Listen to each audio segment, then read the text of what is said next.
Yes, it opened early October. So we're about 5 months old now, I think. It feels like we're still weeks old, but it's been 5 months. And Milady's was this incredible like dive bar institution on the corner of Prince and Thompson for like 70 years. It closed in 2014. And the space, there was an Italian restaurant here for a moment, but the space was primarily vacant until Julie and her partners got their hands on it.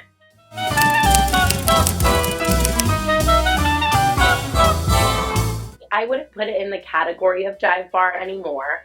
It's definitely like a neighborhood cocktail bar, but there are absolutely like Easter eggs kind of hidden around in the menu and even on the walls that absolutely nod to like the Miladies of past. Our food menu has a dive and a high dive section on it. So like in the dive section, you'll find things like chicken tenders. They're the best chicken tenders ever, but they are chicken tenders nonetheless. And then like loaded potato skins and things that you would have found in the old Milady's and in dive bars all over. And then we also have like an elevated section of the food menu. In the back of the bar, all the way in the back, like semi-private room, there's a whole mural of the pool table that used to be here. So you can find them. There are little nods to Milady's all over the place.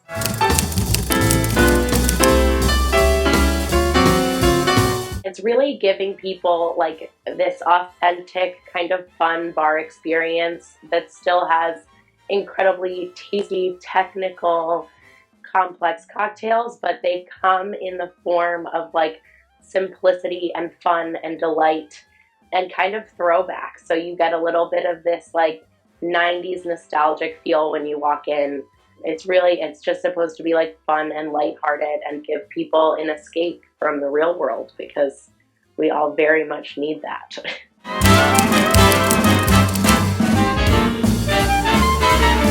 So our cocktail menu is really fun. It's divided into a few different sections. There's throwbacks, which have cocktails like the Big Apple Martini, which is obviously a nod to the Appletini and Julie Reiner's first published drink. We have Escape from New York, which is filled with like tropical cocktails and agave spirits and things that kind of take you out of right now the chill of the city and into some warmer weather just by sipping them. We have another section that's cheeky and full-figured. It lets you try half sizes of some of the cocktails, so you get to experiment a little more. And then my personal favorite, we have our jiggler section, which is Jello shots, which have become very popular here. We serve them on the half shell, almost like an oyster. So it's a whole experience. You get to slurp them. It's very fun. Another just little escape.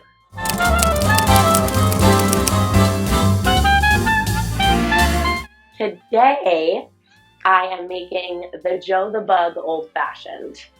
And the way that this cocktail came to be was Julie had told me a story about this gentleman that used to frequent Milady's, allegedly, but they called him Joe the Bug, and he was like this old mafia man.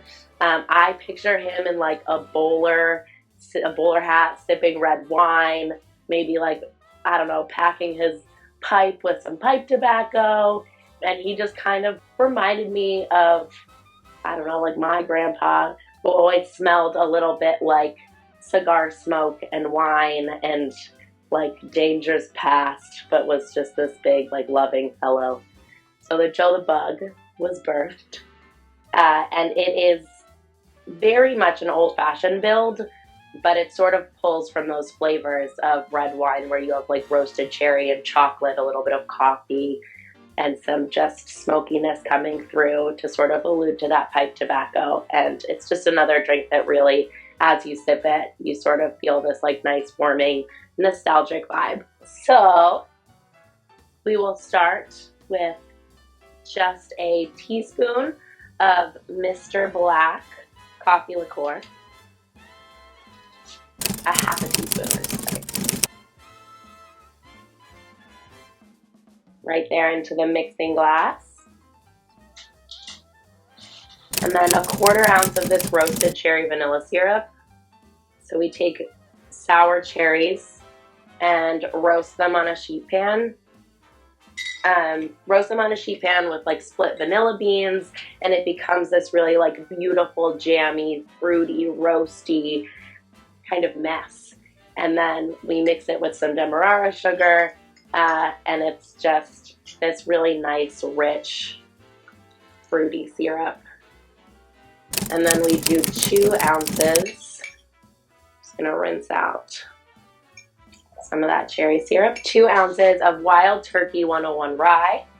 And that adds a really beautiful kind of spicy, rich, caramely note. It's also where a little bit of that smoke is gonna come from. And then last but not least, just a couple drops of 20% saline solution. The same way you would season your food, we are just seasoning this cocktail. And you fill that baby up with some ice. And you want to give it a really good stir. Right here. And you almost want that, you filled your glass all the way up with ice, you almost want it to drop down to liquid level. That's how you know you have a nice amount of dilution in this cocktail. You'll feel your mixing glass get a little bit chilly. And then we always do the little, give it a little taste. It's delicious. And then we go ahead and strain that right over a nice big cube of ice.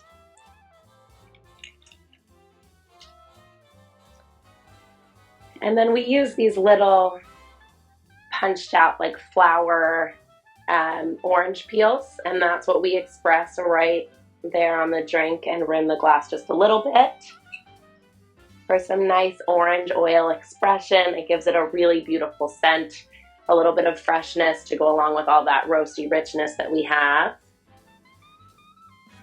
The idea is that it looks like a little bug for Joe the Bug. And then you get a nice Luxardo cherry on top. And that's the Joe the Bug Old Fashioned.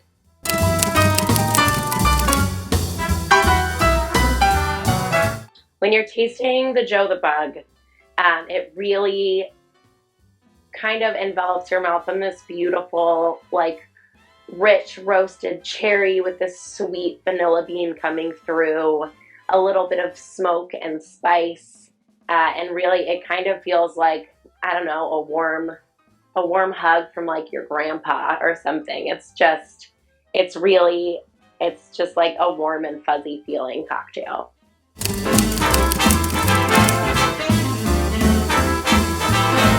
I would say the hardest part of it is gonna be the roasted cherry vanilla syrup. And a lot of times I make drinks the way that a lot of people cook, not necessarily bake, which isn't always ideal for a bar setting. But for making this at home, it kind of is ideal. So you can literally take like a cup of sour cherries. You can get them frozen at your local supermarket. And you're just going to put those in an oven-safe vessel. I wouldn't do a sheet pan. It's a little shallow and they will like emit some juice. But you're just going to put those right on there. Add a little bit of water, like a dusting. 1 vanilla bean split in half, and you can kind of chop it up and mix it in there with those cherries.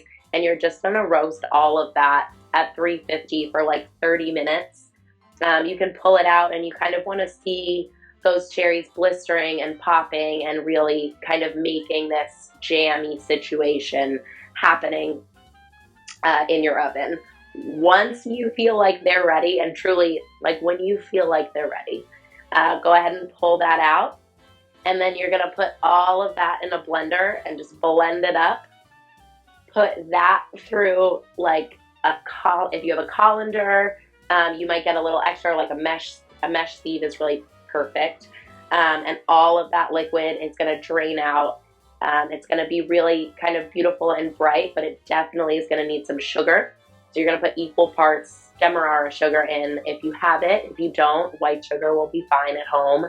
If you have a scale, you can weigh that and make it exact. If not, go with what you feel. Make it approximate, as equal as you can. And then you're just going to really mix it all together until it's this beautiful syrup. And that's it. That's the hardest part of the drink. And once you've got that, you can fortify it with like a half ounce of vodka, and it'll last in your fridge for like a month. But keep it in your fridge.